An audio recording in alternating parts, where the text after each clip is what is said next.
Memorial Day weekend coming up, the unofficial start to summer. So in today's checklist, we want to focus on swimming safety in the pool or at the beach. And here with important information for us, Dr. Jen Caudle, a family medicine and physician and associate professor at Rowan University. Dr. Caudle, welcome. Good morning. Good morning. So I know this advice is for either people who know how to swim, don't know how to swim, but as far as your child learning how to swim, like for example, my granddaughter, she's 10 months old and she's already taking swim lessons. What's the, how young should you be, or how young should your child be when you start those swim lessons? That's a great question. So the American Academy of Pediatrics recommends swimming lessons start between the ages of 1 and 4. Wow. Many children can start at the age of 1, most children by the age of 4. And it's really important to keep this in mind. One of the reasons for this is that the leading cause of death in children 1 to 4 is drowning.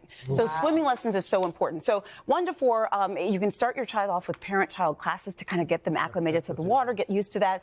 Of course, you want certified instructors. You want to make sure that the classes are legit. Like, I love Red Cross. If you go to the Red Cross website, for example, it's a great site to go. Talk to your child's pediatrician. And your child's going to learn a lot, not just swimming, but safety skills, good habits around water. It's really important. I get very nervous whenever my in-laws are babysitting the kids. They have a pool, and I'm just like, don't let the door open, don't let the door open, and just watch them at all times. Like, I just get very nervous around a pool.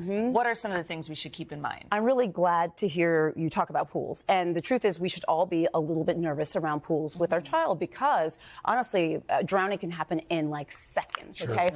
So the biggest thing you talked about was this close, constant supervision. We are talking about, like, keeping your eyes on the kids. There's also something called, like, water watchers. You can designate someone in your group. Oh, that's a great idea. Yes. You got the next 15 minutes, you got the next half hour, whatever, where that person is, like, locked into the water. We're talking no cell phones, no Instagram. Yes, and do not put your child or any child in the care of another child. That is not what we're doing here. Stay sober. No Instagram. You're not on your phone, nothing. You're locked into the water. Something else I think is really helpful. For children, try to avoid having their bathing suits be the color of water.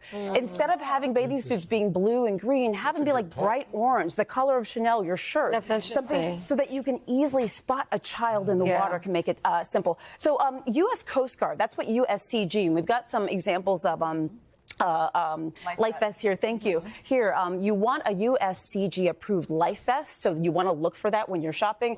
Don't rely on the water wings, and make sure you know CPR. Super water wings, like the ones on the right? Yes. So you can have them, but you don't want to rely on them. You want to make sure you have the life vest. Then the inflatables, absolutely. Is there any takeaway, because we're almost out of time, for let's say you're going to the beach, the lake, the river? Yes.